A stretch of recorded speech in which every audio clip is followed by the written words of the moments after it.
আমাদের নবীজিও আমাদেরকে মহব্বত করেন, যদিও আমরা নবীকে মহব্বত করি না। আমি তো একটা প্রমাণ দেখাইলাম, একজন ছাড়া আর কেউ হা বলতে পারলো না। আমরা নবীকে মহব্বত করি না, নবীজি আমাদেরকে মহব্বত করেন।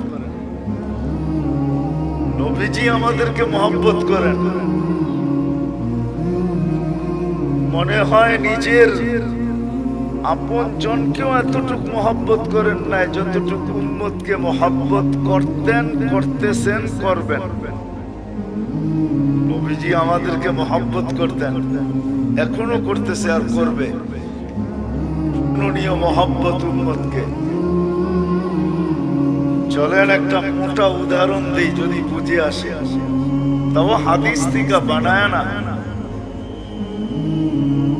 আমাদের দেশে কয়েকদিন আগে ইউনিয়ন পরিষদের ইলেকশন গেছে, ঠিক না? আপনাদের এখানে গেছে? ইলেকশন তো হয়, ঠিক না? না হয় নাই? সারা বাংলাদেশে গেছে, আপনাদের এখানে হয় নাই? মানে মেয়র ইলেকশন হয়েছে, ঠিক না? ইউনিয়ন পরিষদ হয় নাই। বাংলাদেশে ইউনিয়ন পরিষদের চেয়ার পাওয়ার জন্য মানুষ মরতে রাজি, মারতে রাজি। সারা বাংলাদেশে ইউনিয়ন পরিষদের ইলেকশনে বহুত লোক এবার মারা গেছে, এমনকি প্রার্থী পর্যন্ত মারা গেছে, শুধু ইউনিয়ন পরিষদের একটা চেয়ার পাওয়ার জন্য। আর আমাদের নবীজিকে যতদিন থেকে আল্লাহ নবুয়তের ঘোষণা দিয়েছেন, অতদিন থেকেই বলতে বলতে আসতেছেন, বন্ধু আপনার জন্য একটা চেয়ারও রাখছি।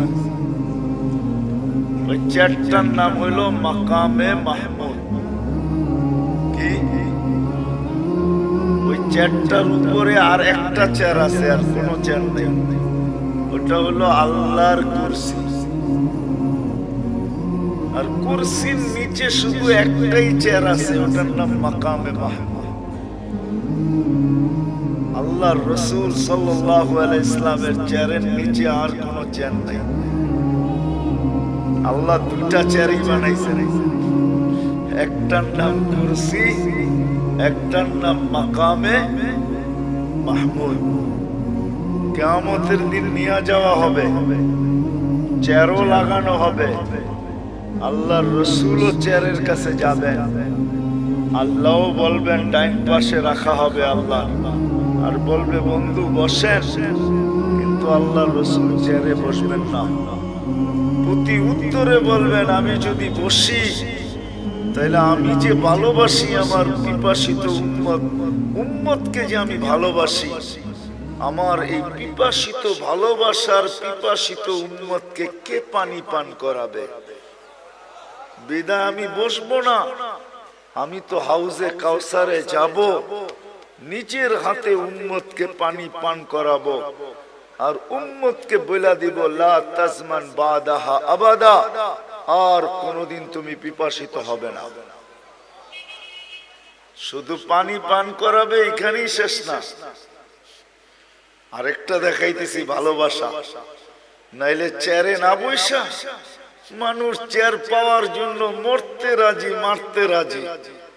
আর নবীজির জন্য চেয়ার রাখা আছে আল্লাহর পাশে। হায় হায় হায়, বলবে আমি মিজানের কাছে যাব, আর যা নিজের চোখে দেখবো উম্মতের পাল্লা সামনে ঝুঁকে না পিছে ঝুঁকে। শুধু দেখবো না, আপনি যে আমাকে প্রতিশ্রুতি দিছেন ওইগুলা ওই পাল্লার কাছে দাঁড়াইয়া আমি প্রতিশ্রুতিগুলা বাস্তবায়ন করব। আপনি আমাকে প্রতিশ্রুতি দিছেন, আমি চাইলেই নাকি দিবেন। তো পাল্লা যখন সামনে ঝুঁকবে না, তো আমি চাবো উম্মতের জন্য চাওয়ার হাত আপনার সামনে উঠায়া দিব। আপনি প্রতিশ্রুতি দিছেন সুপারিশ করলে কবুল করবেন। আপনি প্রতিশ্রুতি দিছেন সাউফা ইউতিকা রাব্বুকা ফাতারদা, আমাকে রাজি করে ছাড়বেন। উম্মতের পাল্লা সামনে না ঝুঁকলে আমি রাজি হব না, না না না না। আপনি প্রতিশ্রুতি দিবেন লা ইউখজিকা ফি উম্মতি, উম্মতের ব্যাপারে আমাকে লজ্জিত করবেন না। কিন্তু যদি পাল্লা সামনে না ঝোঁকে তো ফেরেশতা তো ঘোষণা দিয়ে দিবে অমুকের উম্মত নাম এটা, বাবার নাম এটা, চিরদিনের জন্য অসফলতার চেহারা দেখা ফেলছে, তো আমার মুখটা থাকবে তো থাকবে কোথায়? ওই সময় আপনার কাছে আমি বলবো পাল্লা যদি না ঢোকে তাইলে তো আমার চেহারা মলিন হয়ে যাবে। আপনি তো ওয়াদা করছেন আমার চেহারাকে মলিন হইতে দিবেন না। তো আমি পুলসিরাতের মিজানের ওইখানে ছুটবো, আমি চেয়ারে বসবো না, ওইখানেই শেষ না, বলবে আবার পুলসিরাতে দৌড়াইতে থাকবো। ওইখানে যে দেখবো পার হতে পারলো কি পারলো না। তো আমি যদি পার হতে না পারে তো আমি দুরুদের গাঠি মাথায় দিয়া পার করায় দিব। চেয়ার আমার মাইনা নিলাম, কিন্তু আমি বসবো না, না, না, না। এটা হলো ভালোবাসার ফল। ওই দিন, যেই দিন সমস্ত নবী রাসূল নফসি নফসি বলতে থাকবে, কোন নবী নিজের মাকেও চাবে না। কিতাবে পাওয়া যায় মুসা আলাইহিস সালাম তো বলেই ফেলবে লা আসআলুকা উম্মি ওয়ালা আসআলুকা উখতি, আজকে মাকেও চাই না, বোনকেও চাই না, আসআলুকা নফসি, আপনি আমাকে বাঁচায় দেন। কেমন ভালোবাসাটা আমাদেরকে বাঁচতে। বিদায় আবার শুরুতে চলে যেতেছি। আমাদের জীবনটা অতি কি মনে আছে? অতি ছোট। আর ছোট এই জন্য যে আমরা আল্লাহর ভালোবাসার পাত্র। বিদায় আল্লাহ বেশি পরিশ্রম আমাদের দ্বারা চান না। শুধু আল্লাহর ভালোবাসার পাত্র না, আমরা নবীজিরও ভালোবাসার পাত্র। আমাদের নবীজি উম্মতকে বড় ভালোবাসতেন। সত্য এটাই।